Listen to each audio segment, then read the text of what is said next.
Stephen, you weren't supposed to see any of this. What are you? You sure you want to know?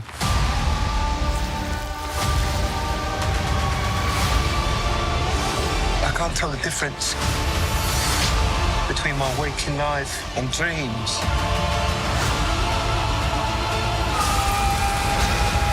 Am I like some sort of secret agent? It's a little more complicated than that. Marvel Studios' Moon Knight. Welcome back, everyone. This will be my new Moon Knight trailer video. Marvel just dropped a bunch of brand new footage. We'll break it all down. There's also a couple Blade Easter eggs in here that I'll explain because there is a connection between Moon Knight and Blade inside the MCU. Sure you're ready for that, Mr. Whitman?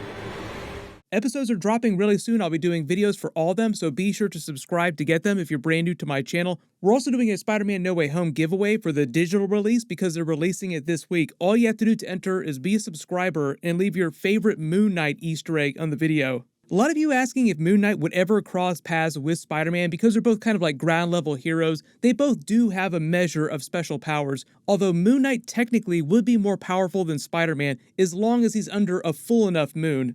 Because he gets his powers from Khonshu, the Egyptian moon god, his powers are tied to the phases of the moon. So the more full the moon becomes, the more powerful he becomes. There have been more recent stories where he actually winds up fighting a bunch of the Avengers because he has to execute the will of Khonshu. That's why they call him the Fist of Khonshu. As Khonshu's avatar, he's sort of bound to do his will, and sometimes that puts him at odds with a lot of the other heroes.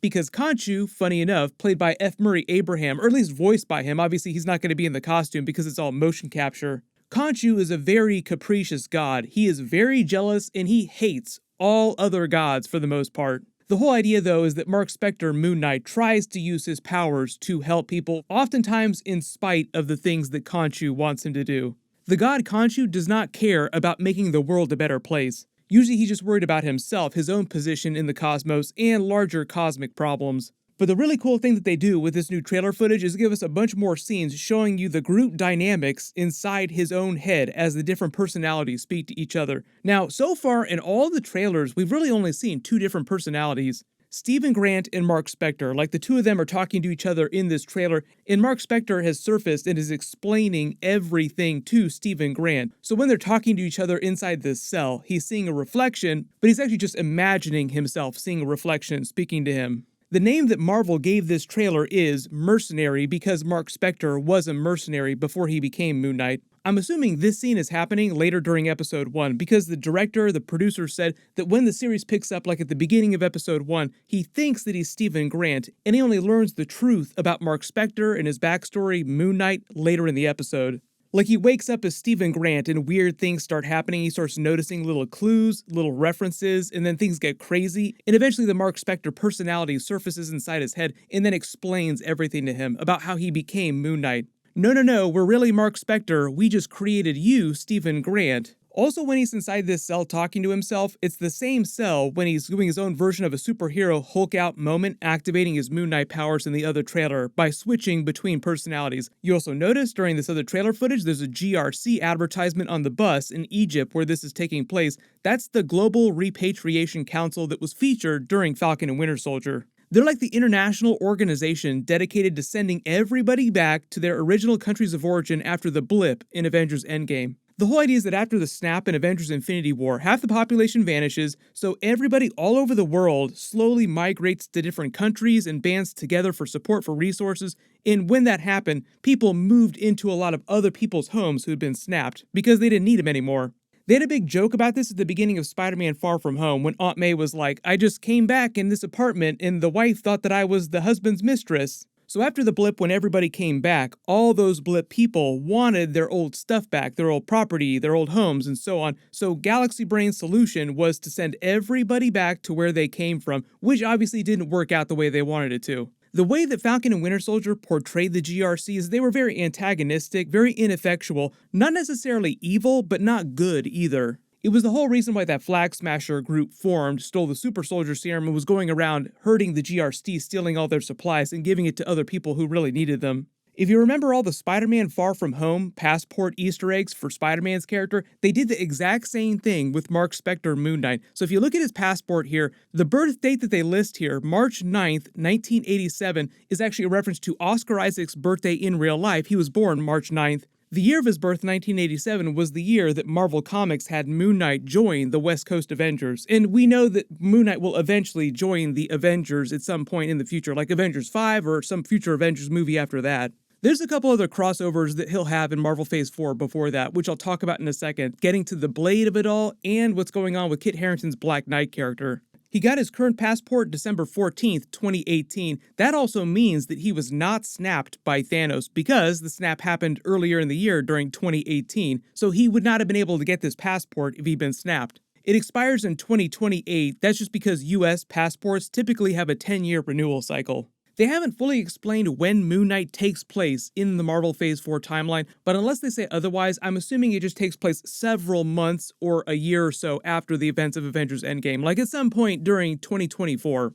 There's also a really cool Kang the Conqueror Easter egg that some of you may have spotted in the trailer too, through the Rama Tut version of Kang from ancient Egypt.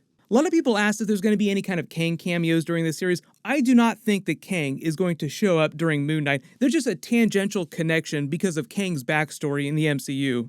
The very first time that Kang the Conqueror debuted, he actually debuted as a character called Rama Tut, and the way that they explain this later in Marvel Comics is that he was just one of the alter egos that Kang used when he was time traveling, and it was just on the first time travel mission that he went on. Fun Doctor Doom connection for those of you that are hyped up to see Doctor Doom show up in the MCU at some point. Kang actually stole the plans for his first time machine from Doctor Doom. So Doctor Doom created a time machine during the present day of the Avengers stories in Marvel Comics. Then in the distant future, Kang the Conqueror, a student of history, finds those plans, basically steals them, repurposes them, and creates his first time machine.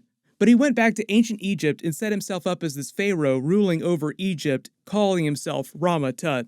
Moon Knight trades a lot on Egyptian mythology and the Egyptian gods. So during the trailer, there's a scarab that he picks up. It's the same scarab that you see Ethan Hawke's character using to find the dig site here, where I believe Mark Spector finds the statue of Khonshu. But there was a very recent story where Moon Knight actually goes up against Kang the Conqueror, fighting this war with him across time for a couple different totems that Kang had when he was Rama Tut. One of them is a scarab that has the power to create time rifts.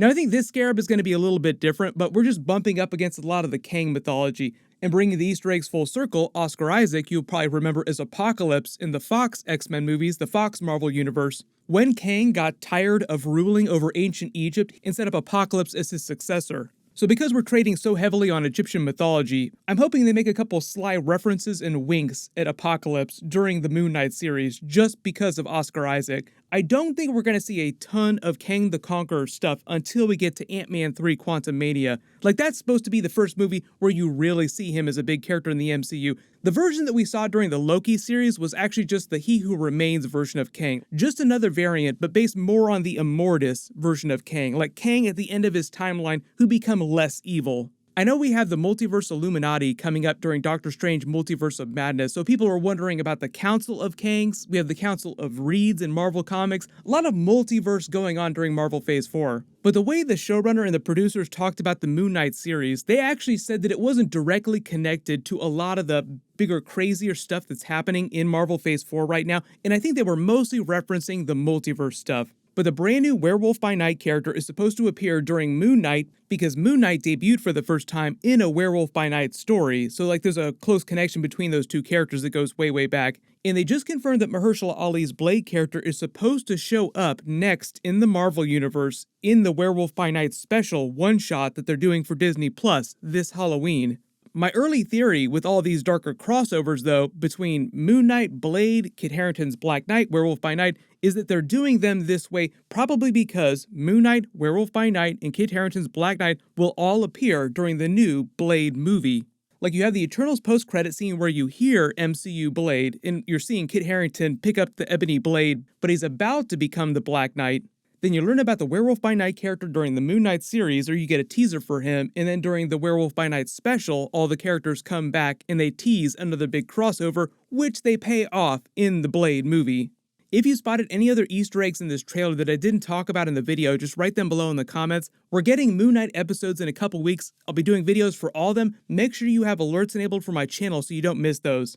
Congratulations to Wrath, you're the giveaway winner from my last big Marvel video. Please email me on the About page of my channel so I can get your contact details. Everyone click here for that new Spider-Man No Way Home deleted scenes video, it's hilarious. And click here for my other new Moon Knight video with all the Hulk Easter eggs. Thank you so much for watching, everyone stay safe, and I'll see you guys in the next one.